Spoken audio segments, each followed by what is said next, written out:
आजकल इलेक्ट्रिक कारें बहुत लोकप्रिय हो रही हैं। बहुत से लोगों के इन वाहनों में लगातार दिलचस्पी दिखाने के कई कारण हैं, क्योंकि ये गैसोलीन या पेट्रोल कारों की तुलना में कम प्रदूषण पैदा करती हैं। इसलिए ये पर्यावरण के अनुकूल है, खासकर शहरों में। फ्यूल सेल से चलने वाले वाहन इलेक्ट्रिक कारें हैं और फ्यूल सेल पर अभी बहुत ध्यान दिया जा रहा है। एक इलेक्ट्रिक कार पेट्रोल इंजन के बजाय एक इलेक्ट्रिक मोटर से चलने वाली कार है। बाहर से देखने पर आपको शायद यह पता नहीं चलेगा कि कोई कार इलेक्ट्रिक है। ज्यादातर मामलों में इलेक्ट्रिक कारें गैसोलीन से चलने वाली कार को बदलकर बनाई जाती हैं, और उस मामले में यह बताना असंभव है। जब आप इलेक्ट्रिक कार चलाते हैं तो एकमात्र चीज जो प्रभावित करती है वह यह है कि यह लगभग शांत होती है। तो आज इस वीडियो में हम चर्चा करेंगे कि एक इलेक्ट्रिक वाहन कैसे काम करता है, साथ ही इसके पुर्जों और कार्यों के बारे में भी।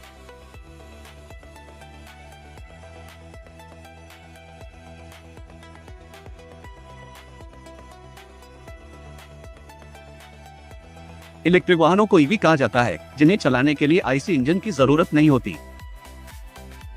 यह गैस से चलने वाले इंजन के बजाय एक इलेक्ट्रिक मोटर से चलती है। इलेक्ट्रिक मोटर को एक कंट्रोलर से ऊर्जा मिलती है, जो ड्राइवर द्वारा एक्सेलरेटर पेडल के उपयोग के आधार पर बिजली की मात्रा को नियंत्रित करता है। इलेक्ट्रिक कार अपनी रिचार्जेबल बैटरी में संग्रहित ऊर्जा का उपयोग करती है, जिसे सामान्य घरेलू बिजली से रिचार्ज किया जाता है। ईवी हमारी सड़कों पर ईंधन जलाए बिना या हानिकारक निकास उत्सर्जन पैदा किए बिना चलती हैं, जबकि कम ध्वनि प्रदूषण पैदा करती हैं।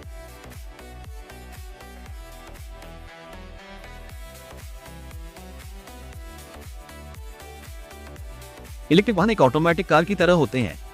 इनमें एक फॉरवर्ड और एक रिवर्स मोड होता है। जब आप वाहन को गियर में डालते हैं और एक्सेलरेटर पेडल दबाते हैं तो ये चीजें होती हैं। इलेक्ट्रिक मोटर के लिए डीसी बैटरी से बिजली को एसी में बदला जाता है। एक्सेलरेटर पेडल कंट्रोलर को एक संकेत भेजता है, जो इन्वर्टर से मोटर तक एसी पावर की फ्रीक्वेंसी को बदलकर वाहन की गति को समायोजित करता है। मोटर कॉक से पहियों को जोड़कर घुमाती है। जब ब्रेक दबते हैं या कार धीमी होती है, मोटर अल्टरनेटर बनकर बिजली बनाती है, तो बैटरी में भेजी जाती है। इलेक्ट्रिक वाहन की कार्यप्रणाली समझने के लिए इलेक्ट्रिक मोटर के भौतिक तत्वों से परिचित होना आवश्यक है, और ये इसके दो प्रमुख भागों स्टेटर और रोटर के सिद्धांतों को समझने से शुरू होता है। इलेक्ट्रिक कार मोटर भौतिक प्रक्रिया से काम करती है। इसमें मशीन के स्थिर भाग, जिसे स्टेटर कहा जाता है, पर एक चुंबकीय क्षेत्र बनाने के लिए करंट का उपयोग करना शामिल है, जिसका विस्थापन रोटर नामक घूमने वाले हिस्से को से करता है। दोनों के बीच का अंतर याद रखना आसान है। स्टेटर स्थिर होता है जबकि रोटर घूमता है। एक मोटर में स्टेटर एक चुंबकीय क्षेत्र बनाने के लिए ऊर्जा का उपयोग करता है, जो फिर रोटर को घुमाता है। एक इंजन और एक मोटर के बीच का अंतर है। मोटर एक मशीन है जो ऊर्जा को यांत्रिक ऊर्जा में बदलती है, जबकि इंजन विशेष रूप से तापीय ऊर्जा का उपयोग करता है। तापीय ऊर्जा को यांत्रिक ऊर्जा में बदलने की बात करते समय इसका मतलब दहन है, लिफ्ट नहीं। दूसरे शब्दों में, एक इंजन एक प्रकार की मोटर है, लेकिन एक मोटर जरूरी नहीं कि एक इंजन हो। इलेक्ट्रिक वाहनों में, क्योंकि यांत्रिक ऊर्जा बिजली से बनती है, हम उस उपकरण का वर्णन करने के लिए मोटर शब्द का उपयोग करते हैं जो इलेक्ट्रिक वाहन को चलाता है।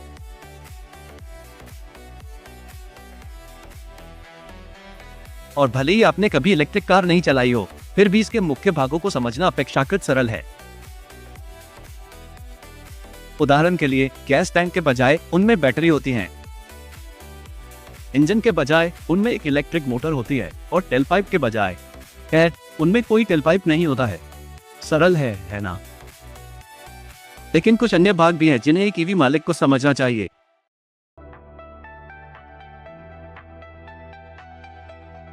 Traction battery pack, power inverter, electric traction motor, power electronics controller, battery, charge port, DC DC converter, charger और ट्रांसमिशन।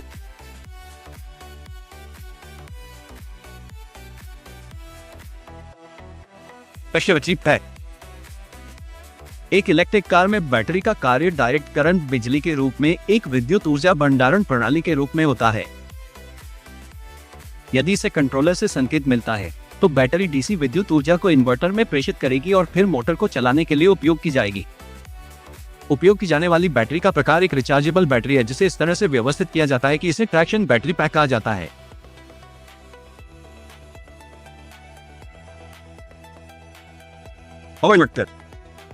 इन्वर्टर बैटरी पर डायरेक्ट करंट को अल्टरनेटिंग करंट में बदलने का काम करता है और फिर इस अल्टरनेटिंग करंट का उपयोग इलेक्ट्रिक मोटर द्वारा किया जाता है।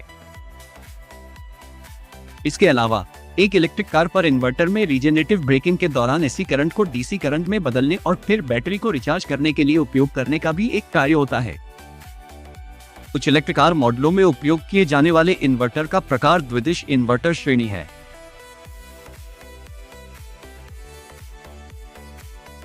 एक traction motor. Electric traction motor traction battery pack से बिजली का उपयोग करके ट्रांसमिशन और पहियों को घुमाने का काम करेगी। कुछ वाहन मोटर जनरेटर का उपयोग करते हैं जो ड्राइव और रीजनरेशन दोनों कार्य करते हैं। सामान्य तौर पर उपयोग की जाने वाली इलेक्ट्रिक मोटर का प्रकार ब्रशलेस डीसी मोटर है। एक कंट्रोलर यूनिट एक इन्वर्टर और कन्वर्टर का संयोजन है जो रीजनरेटिव ब्रेकिंग के दौरान एक इलेक्ट्रिक वाहन के बैटरी पैक को रिचार्ज करता है, जो गतिज ऊर्जा विकसित करता है। बैटरी से ऊर्जा के प्रवाह को कन्वर्टर और इन्वर्टर संयोजनों के साथ मिलकर एक कंट्रोलर यूनिट का उपयोग करके नियंत्रित किया जाता है। लागत कम रखने के लिए कुछ इलेक्ट्रिक वाहनों पर आज भी डीसी मोटर कंट्रोलर सिस्टम का उपयोग किया जाता है। हालांकि बेहतर और कम खर्चीले इलेक्ट्रॉनिक्स के आगमन के साथ आज के कई इलेक्ट्रिक वाहन अपनी बेहतर मोटर दक्षता और हल्के वजन के कारण एसी मोटर कंट्रोलर सिस्टम का उपयोग कर रहे हैं। एक इलेक्ट्रिक ड्राइव वाहन में सहायक बैटरी वाहन के सामान को बिजली देने के लिए बिजली प्रदान करती है। चार्ज पोर्ट वाहन को ट्रैक्शन बैटरी पैक को चार्ज करने के लिए बाहरी बिजली की आपूर्ति से जुड़ने की अनुमति देता है। यह उपकरण ट्रैक्शन बैटरी पैक से उच्च वोल्टेज डीसी पावर को वाहन के सामान को चलाने और सहायक बैटरी को रिचार्ज करने के लिए आवश्यक कम वोल्टेज डीसी पावर में परिवर्तित करता है। चार्जर एक बैटरी चार्जिंग डिवाइस है। चार्जर बाहरी स्रोतों जैसे उपयोगिता ग्रिड या सौर ऊर्जा संयंत्रों से बिजली प्राप्त करते हैं। इलेक्ट्रिक कार चार्जर दो प्रकार के होते हैं। ऑनबोर्ड चार्जर, यह चार्जर कार में स्थित और स्थापित होता है। ऑफ बोर्ड चार्जर, यह चार्जर कार में स्थित या स्थापित नहीं है। थर्मल सिस्टम कूलिंग, यह प्रणाली engine, electric motor, power electronics और अन्य घटकों की एक उचित ऑपरेटिंग तापमान सीमा बनाए रखती है। ट्रांसमिशन इलेक्ट्रिक, ट्रांसमिशन पहियों को चलाने के लिए इलेक्ट्रिक ट्रैक्शन मोटर से यांत्रिक शक्ति स्थानांतरित करता है। चार प्रकार की इलेक्ट्रिक कारें उपलब्ध हैं। वे बैटरी इलेक्ट्रिक वाहन है, हाइब्रिड इलेक्ट्रिक वाहन, प्लग-इन हाइब्रिड इलेक्ट्रिक वाहन और फ्यूल सेल इलेक्ट्रिक वाहन। आइए इन प्रकारों के बारे में विस्तार से जानें। बैटरी इलेक्ट्रिक वाहन से शुरू करते हैं।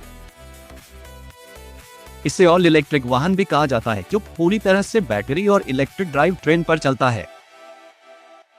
बिजली एक बड़े बैटरी पैक में संग्रहित होती है, जिसे बिजली ग्रिड में प्लग करके चार्ज किया जाता है। बैटरी पैक इलेक्ट्रिक कार को एक या अधिक मोटरों को शक्ति देता है। बैटरी इलेक्ट्रिक वाहनों के उदाहरण हैं Volkswagen e-Golf, Tesla Model 3, BMW i3, Chevy Bolt, Nissan Leaf और बहुत कुछ। हाइब्रिड इलेक्ट्रिक वाहन, इस प्रकार की कारों को अक्सर मानक हाइब्रिड या समानांतर हाइब्रिड वाहन कहा जाता है। इस प्रकार की कार में एक आंतरिक दहन इंजन और एक इलेक्ट्रिक मोटर दोनों होते हैं। इसमें आंतरिक दहन इंजन ईंधन, गैसोलीन और अन्य प्रकार के ईंधन से ऊर्जा प्राप्त करता है, जबकि मोटर बैटरी से शक्ति प्राप्त करती है। गैसोलीन इंजन और इलेक्ट्रिक मोटर मिलकर ट्रांसमिशन को चलाते हैं, जो पहियों को चलाता है। बैटरी इलेक्ट्रिक वाहनों की तुलना में हाइब्रिड वाहनों के बीच अंतर यह है कि एक हाइब्रिड में बैटरी को केवल आईसी इंजन पहियों की गति या दोनों के संयोजन से चार्ज किया जा सकता है। कोई चार्जिंग पोर्ट नहीं है, इसलिए बैटरी को बाहर से रिचार्ज नहीं किया जा सकता।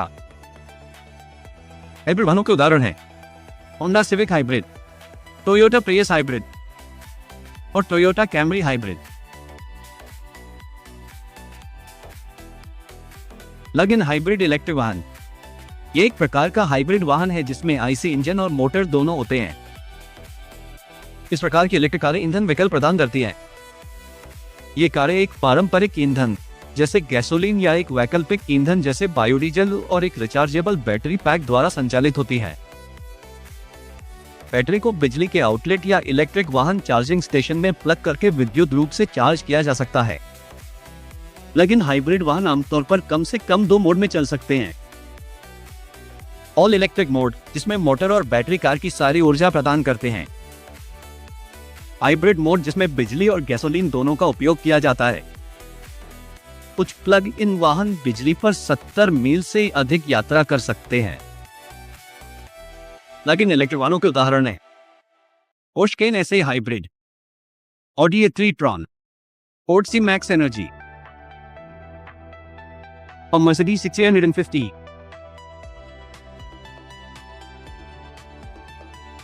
फ्यूल सेल इलेक्ट्रिक वाहन को शून्य उत्सर्जन वाहन के रूप में भी जाना जाता है।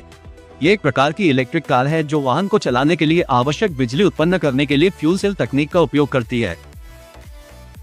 इस प्रकार के वाहनों में ईंधन की रासायनिक ऊर्जा सीधे विद्युत ऊर्जा में परिवर्तित हो जाती है। फ्यूल सेल इलेक्ट्रिक वाहनों के उदाहरण हैं Toyota Mirai, Hyundai Tucson, Riversimple Rasa और होंडा क्लैरिटी फ्यूल सेल।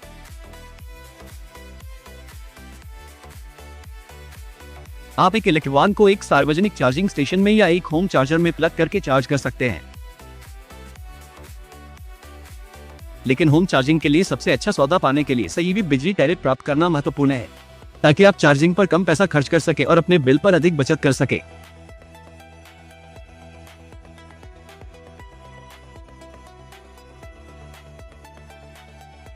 आप एक बार फुल चार्ज करने पर कितनी दूर यात्रा कर सकें यह वाहन पर निर्भर करता है।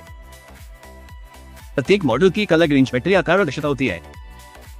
आपके लिए एकदम सही इलेक्ट्रिक कार वह होगी जिसका उपयोग आप अपनी सामान्य यात्राओं के लिए कर सकते हैं, बिना बीच में रुककर चार्ज किए।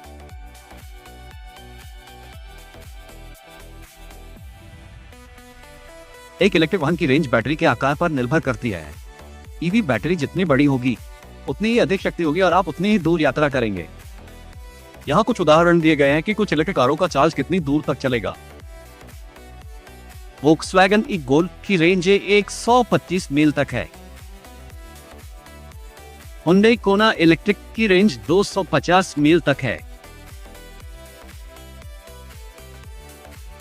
और जगुआर आई-पेस की रेंज 292 मील तक है।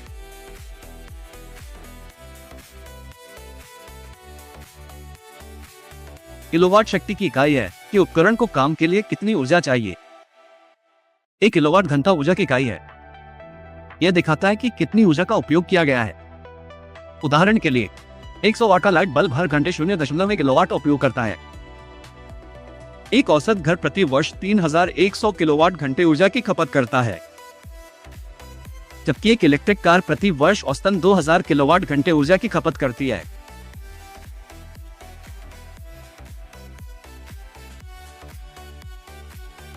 इलेक्ट्रिक वाहन चार्जिंग की 3 गतियां होती हैं। धीमी चार्जिंग, यह आमतौर पर 3 किलोवाट तक की होती है। अक्सर रात भर या कार्यस्थल पर चार्ज होता है।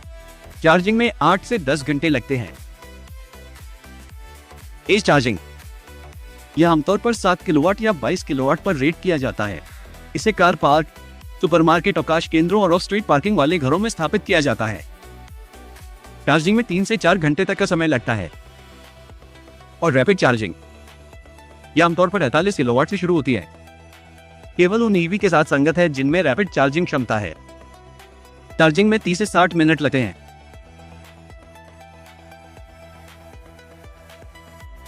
एक इलेक्ट्रिक कार का मुख्य लाभ यह है कि वे पर्यावरण के लिए बेहतर हैं। ईवी में एग्जॉस्ट सिस्टम भी नहीं होता है, इसलिए जाहिर है कि उनमें शून्य उत्सर्जन होता है। इसलिए इलेक्ट्रिक कार पर स्विच करने से स्वच्छ हवा और एक स्वस्थ ग्राम में योगदान करने में मदद मिल सकती है। बिजली गैसोलीन या डीजल की तुलना में काफी सस्ती है। अपने घर पर सौर पैनल स्थापित करने से आप अपने निवास और इलेक्ट्रिक कार दोनों को बिजली देने पर और भी अधिक पैसा बचा सकते हैं। इलेक्ट्रिक कारें तेल पर नहीं चलती हैं और इसलिए उन्हें किसी भी तेल परिवर्तन की आवश्यकता नहीं होती है।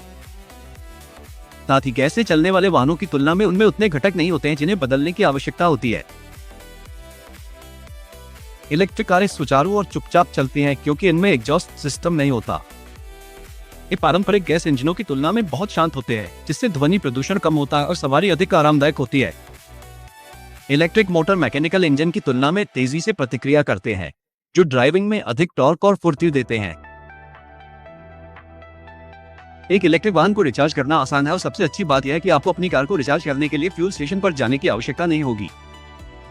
इलेक्ट्रिक कार चार्ज करने के लिए सामान्य घरेलू सॉकेट का उपयोग किया जा सकता है। एक इलेक्ट्रिक कार का मुख्य दोष एक चार्जिंग स्टेशन खोजना है। भले ही आप घर पर एक इलेक्ट्रिक वाहन चार्ज कर सकते हैं, यदि आप ग्रामीण इलाकों से गाड़ी चला रहे हैं या लंबी दूरी की सड़क यात्रा पर हैं, तो चार्जिंग स्टेशन खोजना एक चुनौती हो सकती है। जैसे जैसे चार्जिंग स्टेशनों की मांग बढ़ेगी, ये समस्या बनी रहेगी। ईंधन टैंक में गैस डालने में 5 मिनट से अधिक नहीं लगते हैं, जबकि एक इलेक्ट्रिक कार को रिचार्ज करने में कुछ समय लग सकता है, खासकर अगर बैटरी पूरी तरह से खत्म हो गई हो। एक सामान्य आउटलेट का उपयोग करके बैटरी पैक को पूरी तरह से चार्ज करने में 15 से 20 घंटे तक लग सकते हैं। यहाँ तक कि सबसे तेज चार्जिंग स्टेशनों को भी 80% क्षमता तक पहुंचने में 30 मिनट लगेंगे। ड्राइविंग रेंज सीमित है। यदि आप लंबी दूरी की यात्रा की योजना बना रहे हैं तो यह समस्याग्रस्त हो सकता है, लेकिन रात में कार चार्ज करने पर यह दैनिक आवागमन के लिए ठीक है। अधिकांश इलेक्ट्रिक कारों की अग्रिम कीमत गैस से चलने वाले वाहनों की तुलना में अधिक है। यहाँ तक कि सबसे सस्ती इलेक्ट्रिक कार मॉडल $30,000 से $40,000 की रेंज से शुरू होते हैं, जबकि लग्जरी मॉडल $80,000 और उससे अधिक तक पहुंच जाते हैं। बस इतना ही। देखने के लिए धन्यवाद। यदि आपको लगता है कि मैंने कुछ छोड़ा है या कोई संदेह है, तो मुझे टिप्पणियों में बताएं।